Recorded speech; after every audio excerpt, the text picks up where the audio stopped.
La Bible ne se contredit pas. Hein? Vous voyez, regardez. Vous voyez, quand on vous dit que Jésus-Christ est Dieu, vous ne voulez pas, les gens, ils sont, je sais pas. Si vous êtes de Dieu, vous allez comprendre. Regardez. On est sur Satan. Regardez. Qu'est-ce qu'il dit? Verset 32, Matthieu 12. Quiconque parlera contre le Fils de l'homme, il lui sera pardonné. Mais quiconque parlera contre le Saint-Esprit, il ne lui sera pardonné ni dans cet âge, ni dans celui qui est à venir. Celui qui va parler contre le Saint-Esprit, donc, il ne sera pas pardonné. On est d'accord? On est d'accord. Prenez vos Bibles. Parce qu'il y en a qui, voilà, ils n'ont pas... Prenez vos Bibles. Parce que moi, j'aime bien, j'insiste sur la divinité de Jésus-Christ. J'aime bien, ça c'est le message du temps. C'est un message qui est salutaire. Voilà, comme ça, moi, voilà. Donc, il dit bien le Saint-Esprit. 1 Corinthiens 3, je le rappelle encore. 1 Corinthiens 3, 16. Ne savez-vous pas que vous êtes le temple de Dieu et que l'Esprit de Dieu habite en vous? Le Seigneur dit, Matthieu 12 là-bas, celui qui va blasphémer contre le Saint-Esprit, il n'aura pas de pardon. C'est écrit dans vos Bibles. Paul dit ici que vous êtes le temple du Saint-Esprit. Donc, l'Esprit de Dieu habite en vous. Verset 17. Si quelqu'un détruit le temple de Dieu, donc, le Saint-Esprit, c'est Dieu, car il dit, l'Esprit de Dieu habite en vous. Quand Dieu est Esprit, on est d'accord, on se comprend. Ceux qui sont le diable vont comprendre. Ceux qui sont le diable, ça rentre là, ça sort là. On se comprend. Paul dit, si quelqu'un détruit le temple de Dieu, parce que l'Esprit de Dieu habite en toi, ça veut dire que l'Esprit de Dieu, le Saint-Esprit, c'est Dieu lui-même. On est d'accord. On apprend quoi? Si quelqu'un détruit le temple de Dieu, Dieu le détruira. Car le temple de Dieu est saint et vous êtes ce temple. On est d'accord. Regardez, parce que quand on parle comme ça, les gens parlent de trois dieux, tout ça. Les gens sont complètement envoûtés, ils disent Amen. Il a dit Amen bêtement. Bêtement, Amen, Amen. Non, dis pas Amen. Fausse doctrine. Dis pas Amen. Non, il ne faut pas dire Amen. C'est quoi cette affaire? Non, il ne faut pas dire Amen. C'est terrible ça. On va prendre aussi le verset 19. Hein. Voilà, le verset 19 de 1 Corinthiens 6, 19. Il revient encore, même lettre, même épître. Là, il écrit à l'église de Corinthe. Il écrit aux Corinthiens. L'église de Corinthe, il dit quoi? Donc là, il y a le premier chapitre. Donc voilà.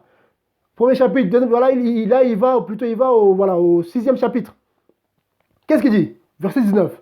Il revient encore et dit encore, ne savez-vous pas que votre corps est le temple du Saint-Esprit?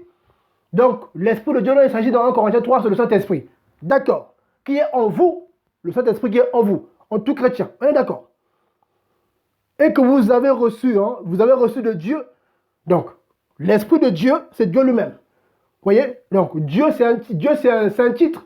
Donc, Dieu, c'est l'Esprit. Donc, là, le Saint-Esprit, c'est là qu'il y a Dieu. Les gens pensent que Dieu est quelque part. Là, le Saint-Esprit, c'est là que Dieu est.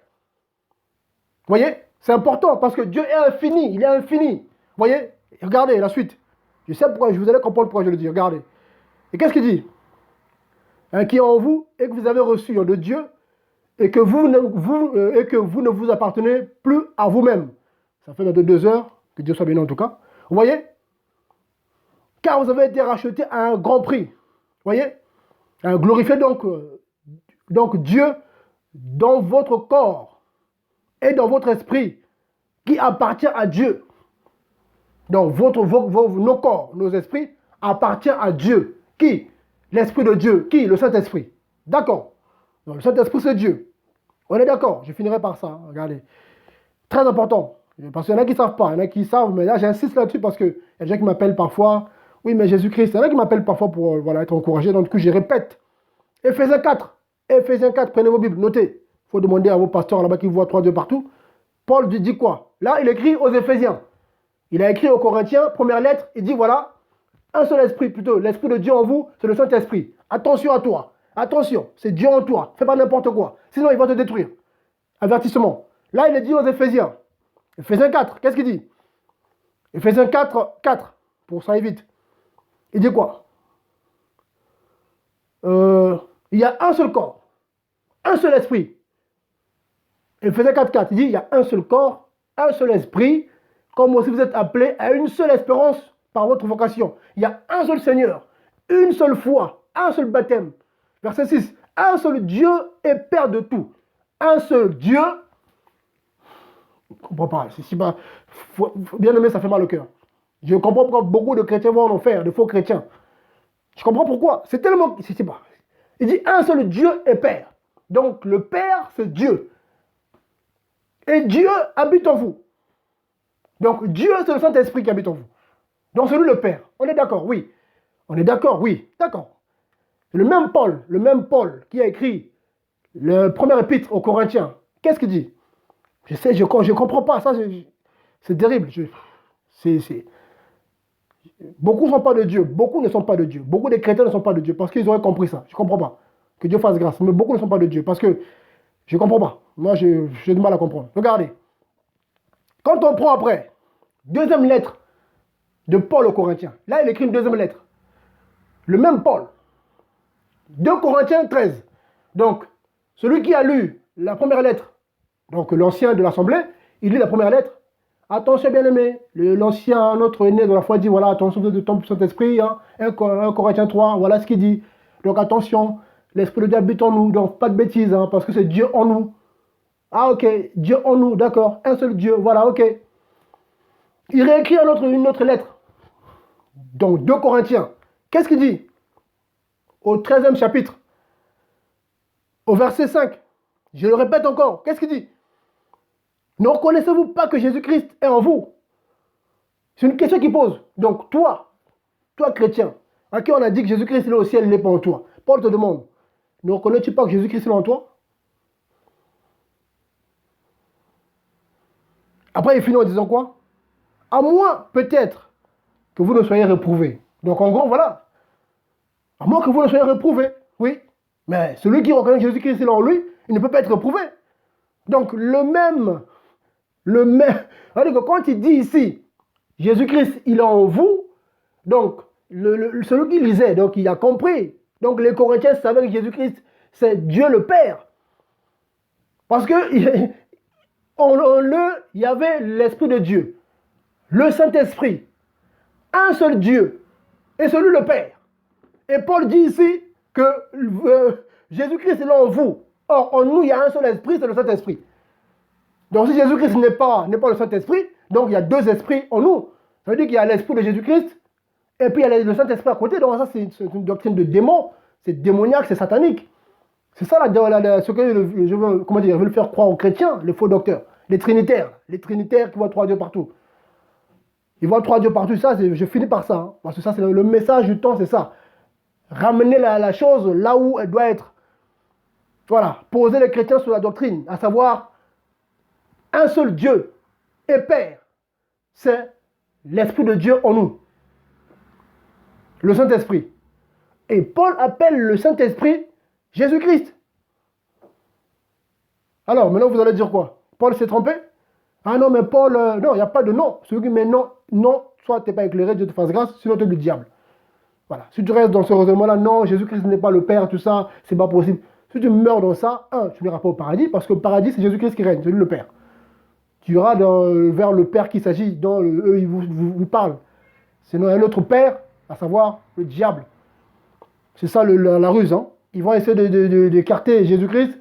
Ah, mais c'est pas lui. Mais c'est qui alors? Oh, mais il n'a pas de nom. Mais quand c'est flou, là, quand c'est flou, qui est derrière? Vous voyez? Donc, voilà, c'est tellement simple. Hein, voilà. Il le dit lui-même. Vous voyez? Hein, il le dit. D'ailleurs, hein, je finis par ça. C'est ça, hein, c'est un partage. Nous, on n'est pas, on est conduit, voilà, c'est là, hein, quand on est conduit par le Saint-Esprit, donc voilà, quand on est conduit par Jésus-Christ, on se laisse conduire en tout cas. Regardez, ça c'est le message du temps, parce que c'est la doctrine même, la divinité de Jésus-Christ. C'est la doctrine. Si la doctrine n'est pas bonne, l'âme n'est pas sauvée. Mais c'est ça. Si on te dit que Jésus-Christ n'est pas Dieu, et tu meurs avec ça, tu n'iras pas au paradis. Tu vas aller où? Tu ne vas pas aller dans son paradis, parce que le paradis appartient à Jésus-Christ. Ça n'appartient pas à Satan. Tu vas aller vers un autre paradis, un faux paradis, où le faux paradis où il y a des souffrances, il y a des tourments, mais ça sera l'enfer. Vous voyez? Le bien-aimé Jean est clair. Regardez, j'aime bien ce passage-là aussi. Regardez. Voilà, là, je finis par la divinité, hein, pour on se comprend. Donc, Paul nous dit qu'en tout chrétien, il y a Jésus-Christ. Et là, qu'est-ce qu'on apprend, hein, pour finir?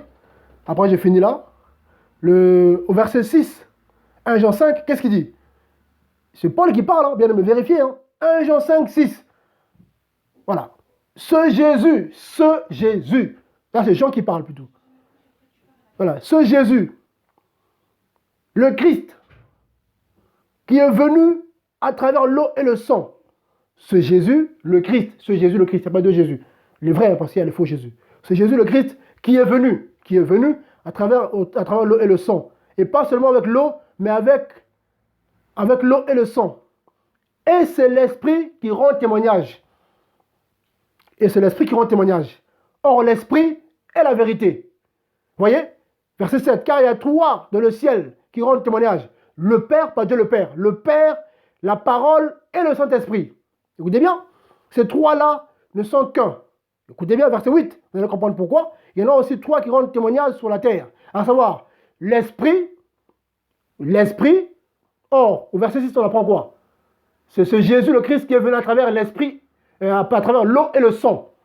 Au verset 8, qu'on apprend quoi? Il y en a aussi trois qui rendent témoignage sur la terre, à savoir l'Esprit, l'eau et le sang. Donc là, il nous parle de qui? L'Esprit, il s'agit ici, c'est Jésus, qui est Esprit, Dieu, qui est venu à travers l'eau et le sang. Voilà pourquoi. Après, j'arrête là. Parce qu'il y a tellement de choses à dire, bien aimé, tellement de choses à dire. Voilà pourquoi le Seigneur dit, hein, Jean 14, hein, parce qu'il y en a qui connaissent, ils ne font pas le lien, regardez. Hein. Jean 14, regardez. Regardez, Jean 14, prenez vos Bibles, regardez. Ils répètent, mais ils ne comprennent pas. Ils ne comprennent pas. Regardez. Jean 14, 6. Écoutez bien. Jésus dit, je suis, moi, je suis le chemin, la vérité et la vie. 1 Jean 5 nous dit quoi? L'Esprit est la vérité. L'Esprit est la vérité. C'est Jésus, le Christ, qui est venu à travers l'eau et le sang. Esprit est la vérité. Jésus dit quoi ici? Je suis le chemin, la vérité. Il y a une seule vérité, c'est la vérité biblique. Donc quand il dit ici, je suis le chemin, la vérité, en fait, c'est moi l'Esprit. C'est moi Dieu. C'est moi Dieu le Père. C'est moi Dieu le Fils. C'est moi Dieu l'Esprit. Voilà. Donc c'est Dieu qui est le Père, qui est le Fils, qui est le Saint-Esprit. C'est pas Dieu le Père, Dieu le Fils. Non, c'est moi Dieu qui est Esprit, Jésus-Christ, qui suis le Père, le Fils et le Saint-Esprit. C'est moi qui est Esprit qui est venu à travers l'eau et le sang. Et ça a formé l'homme. Là, c'est le Fils. Jésus-Christ, homme, selon 1 Timothée 2. Hein? Il y a un seul médiateur entre Dieu et les hommes, Jésus-Christ, homme. Bon, en tout cas, soyez bénis, bien-aimés. J'arrête là. Donc, l'œuvre se fait en tout cas. Hein, le Seigneur est bon. On parle beaucoup parce qu'on veut donner beaucoup d'informations, bien-aimés. Parce qu'il y en a qui ont beaucoup de questionnements. Donc, il y en a qui ont du mal. Jésus a dit au Père Dieu, frère, je ne sais pas, je n'ai pas d'argument. Donc, on développe pour aider le bien-aimé. Donc, le diable, Satan n'est rien. Pour les enfants de Dieu, en tout cas. Voilà. Donc, craignons Dieu, s'il vous plaît. Demeurons dans l'intégrité, dans la droiture. Et il ne pourra rien contre nous, ni contre nos maisons, les enfants, nos familles. Mais si on est à côté dans les histoires bizarres, tant pis pour nous. Hein, voilà. Donc, en tout cas, soyez bénis. Donc, en tout cas, priez pour votre frère Franck. Hein, voilà. C'est pas facile. Donc, priez pour moi. Hein. N'oubliez pas de vous prier. En tout cas, soutenez votre frère aussi dans les prières. Il y a aussi des projets. Hein, voilà, des projets. Donc, voilà. Ceux qui peuvent aussi, n'hésitez pas. Parce que, voilà, je vois que beaucoup, j'ai remarqué ça aussi. Hein, les bien-aimés, voilà, il y en a, quand on leur présente des projets, hein, il y a, voilà, matériel, même beaucoup là. Le 31, on sera là pour, le 31 mars, on sera dans le 77 pour un temps de prière, d'encouragement. Et les bien-aimés vont venir pour essayer de s'encourager et puis avoir des idées. Parce que voilà, il y en a qui ont aussi, Dieu leur a parlé de projets, orphelinat, tout ça. Donc on va s'encourager pour essayer d'encourager les bien-aimés hein, par rapport à ce que Dieu leur a dit. Voilà. Et du coup, voilà, donc du coup, ceux qui peuvent soutenir soutiennent, comme ça pour aider aussi les bien-aimés à œuvrer dans le social, tout ça. Parce que les gens gâchent leur argent pour soutenir les impies, des voleurs qui en profitent. Or, il faut que l'argent aille vers les âmes qui ont besoin de ça parce qu'il y a beaucoup de souffrance aujourd'hui. Donc, c'est le monde à l'envers, je sais pas, c'est le monde à l'envers. Les gens, voilà, c'est bizarre d'ailleurs, hein, mais bon. En tout cas, soyez encouragés. Donc, priez pour moi, s'il vous plaît. Hein, n'hésitez pas, que le Seigneur en tout cas vous garde. Ça fait 2 heures, mais bon, voilà. Soyez bénis, au nom puissant de Jésus-Christ de Nazareth, que le Seigneur en tout cas vous garde. Merci beaucoup. Au revoir, merci. Gloire à Dieu, merci. Au revoir.